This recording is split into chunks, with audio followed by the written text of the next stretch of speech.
और ताकत और कमजोरी को पहचानने के बाद सबसे जरूरी चीज जो है वो है प्रैक्टिस। आज कंपटीशन का दौर है, आपको कितना आता है फर्क नहीं पड़ता, जो आपको आता है आप उसे कितना फास्ट इंप्लीमेंट कर पाते हो ये बात मायने रखती है। और ये फास्ट इंप्लीमेंटेशन हम सीखते हैं प्रैक्टिस से। एक और सबसे महत्वपूर्ण चीज है अटैकिंग और डिफेंस। कब क्या पढ़ना है और कब क्या छोड़ना है, किस चीज के लिए कितना वक्त देना है, कब अटैकिंग हो जाना है, कब बहुत ज्यादा पढ़ना है, कब कम पढ़ना है, सेम एग्जाम के अंदर किस क्वेश्चन को कितना समय देना है, किस सब्जेक्ट्स को कितना समय देना है, ये सब हमें आता है मॉक टेस्ट से। कैसे एग्जाम के अंदर कोई स्ट्रेस को मैनेज करना है, कैसे एग्जाम के अंदर टाइम को मैनेज करना है, कैसे तैयारी के दौरान टाइम और स्ट्रेस को मैनेज करना है, ये सब चीजें भी जानना है।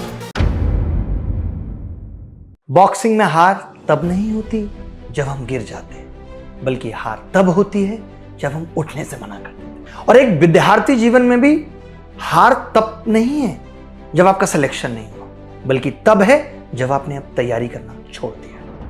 मैं बताना चाहता हूं कुछ एक ऐसी बातें जो आपको बॉक्सिंग से सीखकर अपने निजी जीवन में अगर इंप्लीमेंट करते हैं तो सफलता जरूर मिलेगी।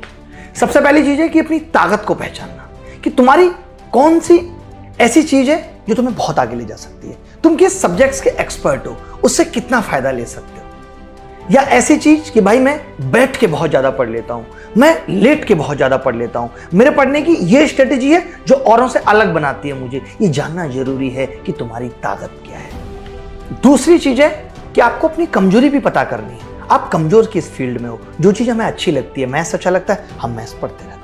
इंग्लिश हमें नहीं आती, हम उसे पढ़ ही नहीं रहे, जबकि जरूरत है कि जो आपकी कमजोरी है, जो आपकी वीकनेस है, जो मॉक टेस्ट के एनालिसिस से पता चलती है, उसमें एक्सपर्ट कैसे बने, उसमें सुधार कैसे करें, ये जानना बहुत जरूरी है। और ताकत और कमजोरी को पहचानने के बाद सबसे जरूरी चीज जो है वो है प्रैक्टिस। आज कंपटीशन का दौर है, आपको कितना आता है फर्क नहीं पड़ता, जो आपको आता है आप उसे कितना फास्ट इंप्लीमेंट कर पाते हो ये बात मायने रखती है। और ये फास्ट इंप्लीमेंटेशन हम सीखते हैं प्रैक्टिस से। एक और सबसे महत्वपूर्ण चीज है अटैकिंग और डिफेंसिव, कि कब क्या पढ़ना है और कब क्या छोड़ना है, किस चीज के लिए कितना वक्त देना है, कब अटैकिंग हो जाना है, कब बहुत ज्यादा पढ़ना है, कब कम पढ़ना है, सेम एग्जाम के अंदर किस क्वेश्चन को कितना समय देना है, किस सब्जेक्ट्स को कितना समय देना है, ये सब हमें आता है मॉक टेस्ट से। कैसे एग्जाम के अंदर कोई स्ट्रेस को मैनेज करना है, कैसे एग्जाम के अंदर टाइम को मैनेज करना है, कैसे तैयारी के दौरान टाइम और स्ट्रेस को मैनेज करना है, ये सब चीजें भी जानना बहुत जरूरी है।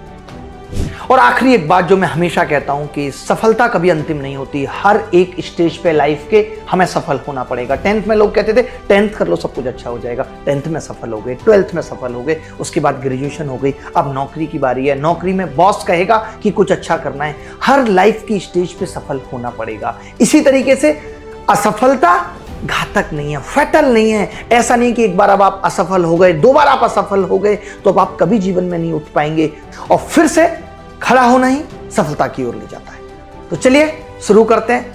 आज फिर उठते हैं एक अच्छी उम्मीद के साथ और आग लगा देंगे। इस बार सिलेक्शन लेके रहेंगे, जो करना चाहते हैं वो पाके रहेंगे। देखते हैं कौन रोकता है।